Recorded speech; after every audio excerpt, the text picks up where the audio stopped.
किस्सा 1982 का है। कांग्रेस के जगन्नाथ मिश्र बिहार के मुख्यमंत्री थे। लोग अक्सर सवाल उठाते, अगर बड़े भैया ललित नारायण मिश्र की बम धमाके में मौत न होती तो क्या छोटे भाई कभी सीएम बनते। तभी अफवाह फैली कि सत्ता में रहने के लिए जगन्नाथ ने एक तांत्रिक अनुष्ठान करवाया है। 108 बकरों की बलि दी गई है और इनके खून से जगन्नाथ को नहलाया गया है। पत्रकारों ने जब इस पर सवाल किया तो वो चिल्लाते हुए बोले, फरेब है, ये सब बातें फरेब हैं। सीरीज मुख्यमंत्री में आज कहानी बिहार के आखिरी कांग्रेसी सीएम जगन्नाथ मिश्र की, जो बाबरी मस्जिद के ढहने पर खूब रोए और जिन्हें लोग मौलाना मिश्र कहा करते थे। 24 जून 1937 को सुपौल के बलुआ बाजार गांव में जगन्नाथ मिश्र का जन्म हुआ। पिता रविनंदन मिश्र जमींदार थे और आजादी की लड़ाई में शामिल थे। मां यमुना देवी घर परिवार संभालती थी। जगन्नाथ 5 भाइयों में सबसे छोटे थे। मिश्र का सबसे अधिक लगाव अपने बड़े भाई ललित नारायण से था। जगन्नाथ अपनी ऑटोबायोग्राफी बिहार बढ़कर रहेगा में लिखते हैं, मैंने शुरुआती पढ़ाई बलुआ बाजार से ही की।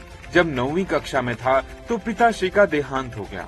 उनके बाद बड़े भाई ललित नारायण ने मेरी जिम्मेदारी संभाली। मेरा ज्यादातर समय उनके साथ ही बीता। जगन्नाथ बाबू ने 1953 में 10वीं पास की और इसी साल आचार्य विनोबा भावे के भूदान आंदोलन से जुड़ गए। जगन्नाथ अपनी ऑटोबायोग्राफी में बताते हैं कि वे विनोबा से इस कदर प्रभावित थे कि जब विनोबा उनके गांव आए तो उन्होंने परिवार की 1000 एकड़ जमीन दान में दिलवा दी। मुजफ्फरपुर के एलएस कॉलेज से एमए करने के दौरान ही घर वालों ने जगन्नाथ के लिए रिश्ता देखना शुरू कर दिया।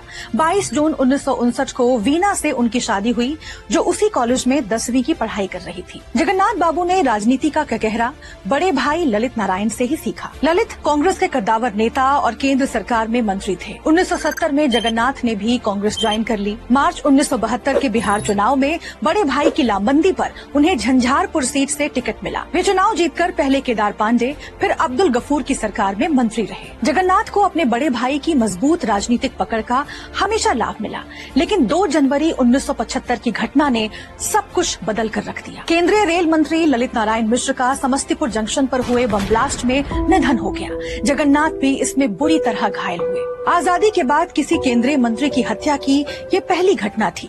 नतीजतन इसे सियासी साजिश से जोड़ा जाने लगा और कांग्रेस आलाकमान पर सवाल खड़े होने लगे। बिहार कांग्रेस में उभरती नाराजगी को दूर करने के लिए इंदिरा ने एक दांव चला और अब्दुल गफूर की जगह जगन्नाथ मिश्र को सीएम बनाने का फैसला किया। इस तरह बड़े भाई की हत्या के 3 महीने बाद 11 अप्रैल 1975 को जगन्नाथ मिश्र ने बिहार के 14वें मुख्यमंत्री की शपथ ली। सीनियर जर्नलिस्ट संतोष सिंह अपनी किताब रूल्ड और मिसरूल्ड में लिखते हैं, 38 साल के जगन्नाथ मिश्र मंत्री पद तो संभाल चुके थे, लेकिन वो कभी सीएम की रेस में नहीं थे। इसलिए अक्सर कहा जाता है कि अगर बड़े भाई बम धमाके में ना मरते तो क्या छोटे भाई कभी सीएम बन पाते। जगन्नाथ जब सीएम बने तो देश में जेपी आंदोलन जोर पकड़ चुका था। पूरा वीडियो देखने के लिए डाउनलोड करें दैनिक भास्कर ऐप।